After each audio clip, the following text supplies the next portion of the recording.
Guys, उम्मीद है आप खुद को साफ और सेफ दोनों रख रहे हैं।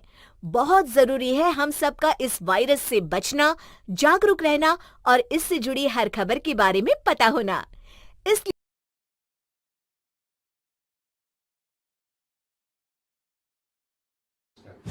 उषा का सगा बेटा सुनील और बहू कीर्ति उन्हें उनके सौतेले बेटे के साथ छोड़कर जा रहे होते हैं। बेटा, तेरी जब कमाई बढ़ जाएगी कम से कम तब तो मुझे तू लेने आ जाना। हाँ हाँ माँ, क्यों नहीं। चलो भी, अब कितना लेट कर दिया है, टैक्सी इंतजार कर रही है बाहर। हाँ हाँ चलो। सुनील और कीर्ति चले जाते हैं और उषा उन्हें जाता हुआ देख उदास हो जाती है। तभी वहां निशा आ जाती है। अपनी सास को उदास देख निशा उनके पास जाती है। क्या हुआ मम्मी जी, आप तो बहुत सगा बेटा करती थी। आपके सगे बेटे ने तो आपको छोड़ दिया और चले गए अपनी अलग गृहस्थी बसाने। देख बहू, मेरे बेटे को कुछ भी कहने की जरूरत नहीं है। मुझे यकीन है कि जब उसकी तनख्वाह बढ़ जाएगी तो वो मुझे लेने जरूर आ जाएगा।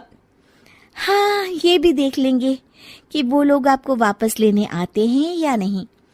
तब तक तो आप भी यहीं हो और मैं भी। उषा अपने बेटे के ना होने से बहुत ही उदास रहने लगती है। उन्होंने खाना खाना भी छोड़ दिया। सुनिए जी, मम्मी जी ने आज भी कुछ नहीं खाया। जब भी खाने के बारे में पूछती हूँ तो कह देती हैं भूख नहीं है और अपने कमरे में ही बैठी रहती हैं। ये सुनकर ऋषभ अपनी माँ के पास खाना लेकर जाता है। माँ, सुनील बेटा आ गया तू? ओह, तू है। माँ, मैं खाना लाया हूँ, खा लीजिए प्लीज। आप ऐसे भूखी रहेंगी तो बीमार पड़ जाएंगी। मुझे भूख नहीं है, ले जा तू खाना। ठीक है, फिर जब तक आप नहीं खाएंगी मैं भी नहीं जाने वाला यहाँ से। अरे तू क्यों जिद करता है? कहा ना मुझे भूख नहीं है। अरे मम्मी जी, आप खा भी लीजिए ना, ये कितने प्यार से आपको खिला रहे हैं, उसकी तो कदर कर लीजिए कम से कम। अरे तू क्यों बीच में हमेशा अपनी टांग अड़ाती है? ठीक है, लाओ दे दो। कम से कम खाने के बाद तुम दोनों तो इस कमरे से जाओगे। उषा खाना खा लेती है और ऋषभ और निशा ये देखकर खुश हो जाते हैं। चलो, कम से कम माँ ने खाना तो खा लिया। उषा एक दिन सुनील को फोन मिलाती है। हेलो बेटा सुनील, तू घर मिलने आ जाना बहू को लेकर।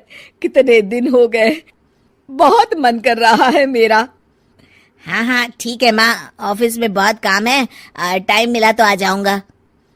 सुनील फोन काट देता है। हेलो सुनील बेटा। सुनील की बात सुनकर उषा उदास हो जाती है। तभी वहां ऋषभ आ जाता है। माँ, ये देखो, मैं जलेबी लाया हूं तुम्हारे लिए, तुम्हें बहुत पसंद है ना? उषा जलेबी देखकर बहुत खुश हो जाती है। अरे वाह, जलेबी ला दे। उषा जलेबियां खा रही होती है और ऋषभ अपने कमरे में चला जाता है। देखा मम्मी जी, आपका ये कितना ख्याल रखते हैं, और प्यार सगे और सौतेले से नहीं आंका जा सकता। आपको उदास देखकर ये आपके लिए तुरंत जलेबी ले आए, यही तो प्यार होता है। ये कहकर निशा वहां से चली जाती है और उषा सोचने लगती है, शायद तू ठीक कह रही है बहू। उषा देखती है कि ऋषभ उसका बहुत ख्याल रखता है और उसे उसकी गलती का एहसास होने लगता है। एक दिन सुनील और कीर्ति घर पर आते हैं। उषा उन्हें देखकर खुश हो जाती है। और माँ, कैसी हो? अरे बहुत अच्छी हूँ।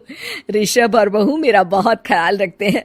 वैसे मुझे नहीं लगा था कि तू आएगा बहू के साथ। क्यों, ऐसा क्यों लगा आपको माँ?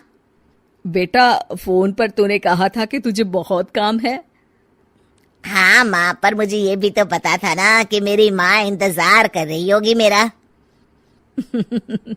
ना बेटा ना, मैं तो इंतजार नहीं कर रही थी, मैंने तो उम्मीद ही छोड़ दी थी। सुनील को ये देखकर अजीब लग रहा होता है कि उसकी माँ ऋषभ से अब बहुत अच्छे से बात कर रही होती है और उसके आने की उनको कोई खास खुशी भी नहीं होती है। अपनी माँ का ध्यान न पाकर उसे थोड़ी सी जलन महसूस होती है। माँ, ये देखो मैं क्या लाया हूँ, साड़ी तुम्हारे लिए। हाँ बेटा, अच्छी है साड़ी तो। अच्छी है तो फिर आप आज इसे पहनो और फिर कहीं घूमने चले जाते हैं। बेटा ऋषभ ने भी मुझे साड़ी दी थी, आज तो मैं वही पहनूंगी। तेरी दी हुई साड़ी फिर कभी पहन लूंगी। सुनील को अब बहुत ही ज्यादा जलन हो रही होती है। उसे समझ नहीं आता कि अपनी माँ का ध्यान फिर से कैसे वो अपनी तरफ खींचे। रात हो जाती है और उनके जाने का वक्त आ जाता है। माँ चलो अपना सामान बांधो और हमारे साथ चलो। कीर्ति ये सुनकर चौंक जाती है। ये क्या कह रहे हैं आप? हम सासू माँ को लेने थोड़ी ना आए थे। अरे तुम चुप हो जाओ। माँ चलो जाओ, अपना सामान बांध लो। आप मेरे साथ आ रही हो, मैंने कह दिया तो कह दिया। अरे पर बेटा तेरी तो तनख्वाह कम है, मैं तुझ पर बोझ नहीं बनना चाहती। अरे मुझ पर बोझ नहीं हो माँ, बस आप चलो ना, मैं लेकर ही जाऊंगा आपको।